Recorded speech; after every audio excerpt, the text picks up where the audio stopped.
अस्सलामुअलैकुम दोस्तों, कैसे हो आप सब लोग। उम्मीद है खैरियत से होंगे और मेरी वीडियोस को वॉच कर रहे होंगे। आज हम बात करेंगे डेट्रान पी की टैबलेट के बारे में। इस वीडियो में मैं आपको बताऊंगी इसके बेनिफिट्स एंड साइड इफ़ेक्ट, और हम बात करेंगे कि पाकिस्तान में इसकी क्या प्राइस चल रही हैं। चलते हैं वीडियो की तरफ। एक दर्द और सोजन को कम करने वाली दवा है। ये आमतौर पर जिस्म दर्द में भी, दांत दर्द, कमर दर्द, जोड़ों के दर्द और जैसे इंजरीज़ वगैरह हो जाती हैं वहाँ पे भी हम इसको यूज़ कर सकते हैं। इसमें ज़्यादातर 20 टैबलेट्स होती हैं और ये 75 mg की होती हैं।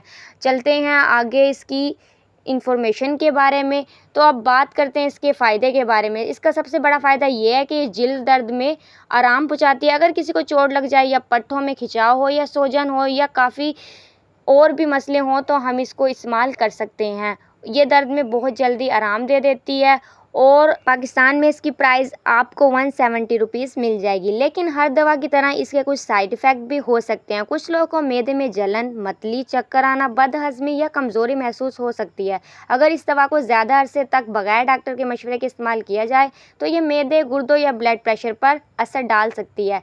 इसलिए डेट्रान पी हमेशा एहतियात से और डॉक्टर के मशवरे के मुताबिक इस्तेमाल करनी चाहिए। इसे खाली पेट खाने से मैदे में जलन हो सकती है, इसलिए बेहतर है कि खाने के बाद ही ली जाए। जिन लोगों को मैदे का अल्सर है, गुर्दों की बीमारी है, जिनके मसाइल या हाई ब्लड प्रेशर हो, इन्हें ख़ास एहतियात करनी चाहिए। अगर दवा लेने के बाद शदीद मैदे का दर्द, सांस लेने में दुश्वारी, एलर्जी या कोई गैर मामूली अलामत ज़ाहिर हो तो फ़ौरन दवा बंद कर दें और डॉक्टर से रब्ता करें। आखिर में बस इतना कहना चाहूँगी कि ये दर्द और सोजन के लिए फ़ायदेमंद है, लेकिन इसे एहतियात और ज़िम्मेदारी के साथ इस्तेमाल करना बहुत ज़्यादा ज़रूरी है। अपना ख्याल रखिएगा बहुत सारा। और ऐसी मज़ीद इन्फॉर्मेटिव वीडियोस आप देखना चाहते हैं तो मेरे चैनल को सब्सक्राइब कर लें, ताकि मैं ऐसी बहुत सी वीडियोस आपके लिए ले आऊँ जिसमें मैं आपको बता सकूँ इसके बेनिफिट्स और इसके बता सकूँ नुकसानात। जोड़ों के दर्द के लिए बेहतरीन और असर करने वाली टैबलेट है ये। सोजन और अकड़न को कम करने के लिए मुफीद है।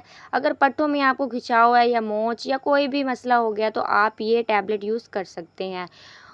इसके अलावा आप बालिग अफराद जो हैं वो एक गोली ले सकते हैं दिन में 1 या 2 बार। वैसे आप अपने डॉक्टर के मशवरे के मुताबिक भी इसको इस्तेमाल करें तो ज़्यादा बेहतर रहेगा।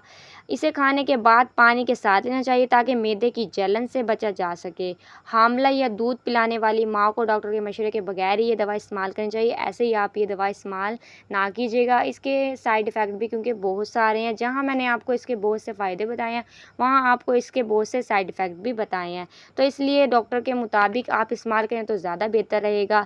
इससे मसले क्योंकि बहुत ज़्यादा खड़े हो जाते हैं, जैसे कि मतली या उल्टी आना, मैदे में दर्द या जलन शुरू हो जाना, सर का चिकराना, जिससे मोस्टली लोग परेशान हो जाते हैं। तो इसलिए बेहतर है कि अगर ऐसा कोई मसला आ जाए तो आप अपने डॉक्टर के मशवरे के मुताबिक इस्तेमाल करेंगे। अगर आप इसको डॉक्टर के मशवरे के बिना ले रहे हैं तो इसके संगीन जो हैं साइड इफ़ेक्ट बहुत ज़्यादा हो सकते हैं, जैसे कि मैदे से खून का आना, लंबे अरसे के इस्तेमाल से जिगर और गुर्दे मुतासिर हो सकते हैं, जैसे कि जिल्द पर दाने भी निकल आते हैं, ख़ारिश होती है और सांस का फूलना। शराब पीने वालों को ये दवा एहतियात से लेनी चाहिए। अगर ब्लड प्रेशर, शुगर या दिल की दवा ले रहे हैं तो डॉक्टर को ज़रूर बताएं, फिर ये टैबलेट इस्तेमाल करें। उनके मशवरे के मुताबिक ही इस्तेमाल करें। मैं आपको बार बार वीडियो में यही बात कहती हूँ। ये दवा तवील अरसे तक बगैर डॉक्टर के मशवरे के नहीं लेनी चाहिए। महफूज रखें इसको, जैसे कि 30 डिग्री से कम दर्जा हरारत पर खुश जगह पर रखें और बच्चों की पहुंच से दूर रखें। ये दवा सिर्फ सोजिश के लिए और सिर्फ दर्द के लिए है। इसको आम तौर पर लगातार इस्तेमाल ना खाएं बिला वजह। जैसे लोग खाने लग जाते हैं, उनको दर्द में आराम है फिर भी वो कहते हैं कि नहीं हम इसको कंटिन्यूसली